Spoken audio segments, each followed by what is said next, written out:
Hello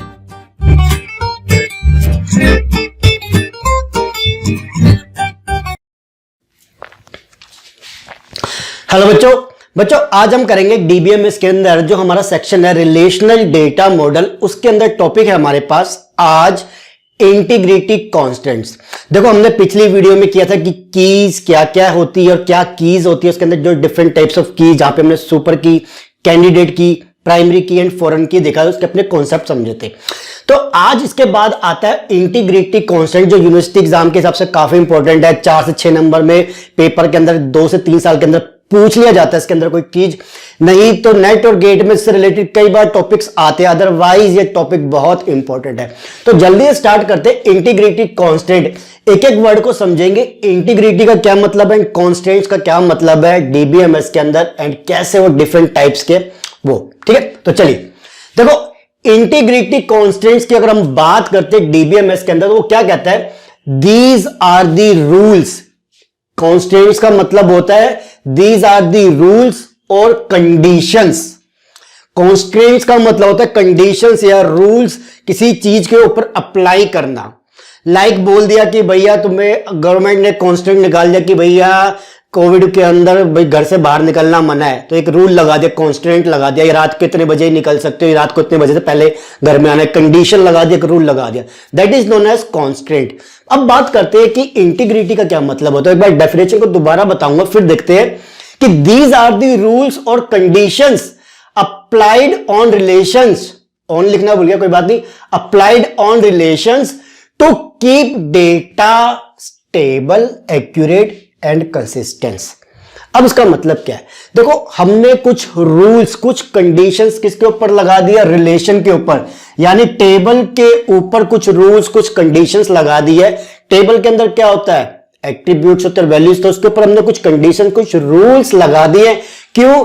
ताकि जो हमारा डेटा है, जो हम चीजें डाल रहे हैं, वो क्या हो, स्टेबल, एक्यूरेट, कंसिस्टेंट, यानी कि वो क्या होने चाहिए कि जो हम डेटा डाल रहे हैं वो एक्यूरेट होना चाहिए, जो चीज हम डाल रहे हैं वो सही होनी चाहिए, ठीक है जी। ये नहीं कि किसी के अंदर मान लो आईडी है, आईडी के अंदर हमने इंटीजर टाइप की वैल्यू डाल रखी है, तो इसके अंदर हम ये पता चले कल को हम कैरेक्टर टाइप की वैल्यू डाल रहे हो, ऐसी चीजें नहीं होनी चाहिए। तो एक्यूरेट, कंसिस्टेंट की रेंज में जो चीज हम बोल रहे हैं इसी रेंज के अंदर होनी चाहिए, ऐसा भी होना चाहिए, ठीक है। गलत चीज नहीं जानी चाहिए।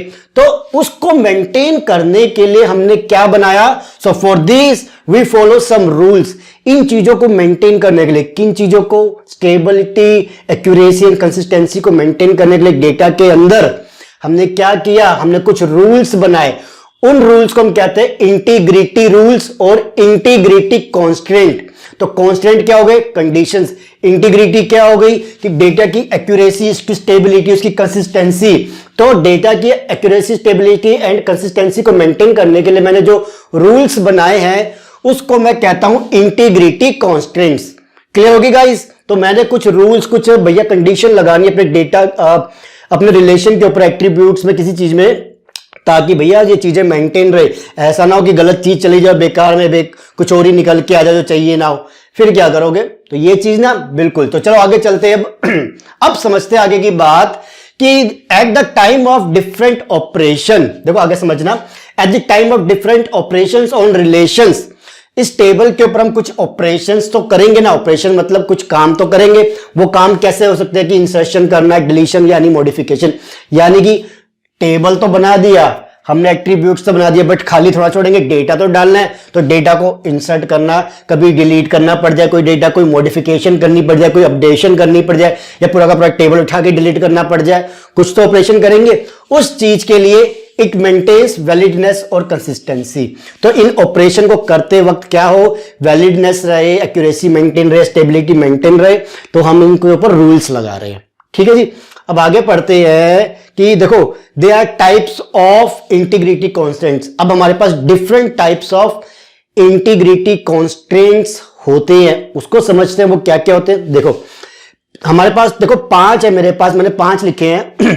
कईयों सॉरी कईयों को बुक में 3 गिवन होंगे, कईयों को बहुत सारे गिवन होंगे। तो सिलेबस के हिसाब से या जो क्वेश्चन पेपर के हिसाब से मैं कहूंगा ये 3 थोड़े से ज्यादा पूछे जाते हैं। तो बट डिस्कस करेंगे एक एक करके, ठीक है। तो सबसे पहला देखो 5 बता देता हूं। एंटिटी इंटीग्रिटी कांस्टेंट, दूसरा referential integrity constants, domain constant या domain integrity constant, key integrity constant, the last one tuple uniqueness constant, ठीक है। तो एक एक करके समझे। तो पहला आज अभी समझेंगे एंटिटी इंटीग्रिटी कांस्टेंट, ठीक है जी। चलिए, तो एंटिटी इंटीग्रिटी कांस्टेंट क्या बताता है कि प्राइमरी की और the part of it in any relation can not be null. यह बताता है कि भैया आपने एक टेबल लिया है, वेरी गुड, इसके अंदर जो प्राइमरी की है, मान लो कि ये आईडी है, मैं इसको डिक्लेयर करता हूं ये मेरी क्या है, प्राइमरी की, ओके। अब ये बोलता है कि जिस टेबल के अंदर अगर आप कोई प्राइमरी की बनाते हो और उसके ऊपर मैंने बोल दिया कि वो एंटिटी इंटीग्रिटी कांस्टेंट फॉलो करे, दैट मींस उस प्राइमरी की के अंदर कोई नल वैल्यू नहीं जाएगी। ये चीज तो पहले भी पता थी हमें कि प्राइमरी की अगर किसी को बनाते तो उसके अंदर नल वैल्यू नहीं जाती और डुप्लीकेट वैल्यू भी नहीं जाती। बट बच्चों ध्यान से, जब मैं अगर एंटिटी इंटीग्रिटी कांस्टेंट की बात कर रहा हूं तो सीधी सी बात है, मैं सिर्फ नल वैल्यू बोल रहा हूं, प्राइमरी की के अंदर नहीं जाएगी। मैं वहां पे ये नहीं लिख सकता कि साथ के साथ null value and duplicate values are not allowed, नहीं, मुझे सिर्फ ये बोलना है कि सिर्फ नल वैल्यू नहीं जाएगी भैया प्राइमरी की के अंदर, क्योंकि भैया जो डुप्लीकेट वैल्यू की बात है वो तो अगले कांस्टेंट्स की वजह से आती है।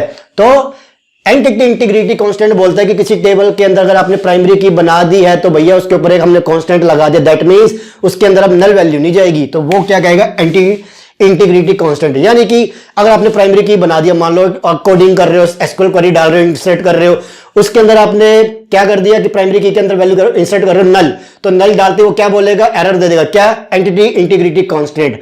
पता होना चाहिए, कई बार पूछ लेते हैं कि एंटिटी इंटीग्रिटी कांस्टेंट की वजह से प्राइमरी की में या क्या चीज होती है, तो भैया सिर्फ प्राइमरी की के अंदर नल वैल्यू नहीं जाएगी। या बोल देंगे कि एंटिटी इंटीग्रिटी कांस्टेंट का एरर आ गया कोडिंग के वक्त, तब क्या बोलोगे कि भैया प्राइमरी की के अंदर कोई नल की वैल्यू डाल रहा था जिसकी वजह से एंटिटी इंटीग्रिटी कांस्टेंट्स का एरर आ गया, ठीक है। तो कुछ भी किसी भी तरीके से आपको घुमा फिरा के ऊपर नीचे करके क्वेश्चन डाल देंगे। अगर एंटिटी इंटीग्रिटी में सीधा भी पूछ लेंगे, घुमा फिरा के बोल देंगे कि नल वैल्यू किसके लिए पॉसिबल नहीं, ऐसे भी आ जाएगा, या ये एरर आ रहा है, इसका मतलब क्या, जैसे मर्जी, ठीक है। तो गाइस ये था इंटीग्रिटी कांस्टेंट के अंदर हमारा पहली चीज कि इंटीग्रिटी कांस्टेंट के अंदर हमारा पहला कांस्टेंट एंटिटी इंटीग्रिटी कांस्टेंट, ठीक है, क्लियर हुआ। तो गाइस अब नेक्स्ट वीडियो के अंदर मैं कराऊंगा आपको रेफरेंशियल इंटीग्रिटी कांस्टेंट, जो हम ऑलरेडी समवेयर डिस्कस कर चुके हैं, बट इंटीग्रिटी कांस्टेंट के हिसाब से इसको समझेंगे। प्लेलिस्ट मैंने अपने इस वीडियो के डिस्क्रिप्शन में डाल दिया, प्लीज जाके उसको क्लिक करके सारी जो वीडियोस है मैंने सीक्वेंस वाइज लगाई अपने सिलेबस के हिसाब से, वट एवर जो भी मैं फॉलो कर रहा हूं बात की बात है, बट सीक्वेंस वाइज में लगा रहा हूं, उसको देखिए, उसको करिए, ताकि आपके पास कोई भी टॉपिक आगे पीछे करके ना हो। जो भी मैं लगा रहा हूं बिल्कुल सीक्वेंस में लगा रहा हूं, उसको फॉलो करो। दूसरी चीज, हो सके जिसको नोट्स डाउनलोड करने मुझे बता देना, मैं लिंक दे दूंगा। तीसरी चीज, वीडियो अच्छी लगे तो लाइक एंड शेयर करना मत भूलिएगा। चौथी चीज, जिसको पूरी वीडियो देखनी है पांचों की, तो उसको मैं आखिरी में डालूंगा। अभी मैं एक एक करके वीडियो बना रहा हूं, छोटी बड़ी जैसे भी बनेगी, देन एक प्रॉपर पूरी वीडियो भी डालूंगा। तो जिसको पूरी देखनी है वो देख लेना, जिसको एक एक करके देखनी है वो वैसे देख लेना, उसकी मर्जी है। बट अभी तक के लिए मैं बाय बोलता हूं, अगली वीडियो तैयार करनी है referential integrity constant, the most important integrity constant, जो बहुत बार पूछा जाता है कि what is referential integrity constant, क्योंकि इसके बिना मैं आगे मूव ही नहीं कर सकता, ठीक है जी। चलिए, तो गाइस ये होगी वीडियो, मूव करते हैं रेफरेंशियल इंटीग्रिटी कांस्टेंट में। Take care, bye, thank you.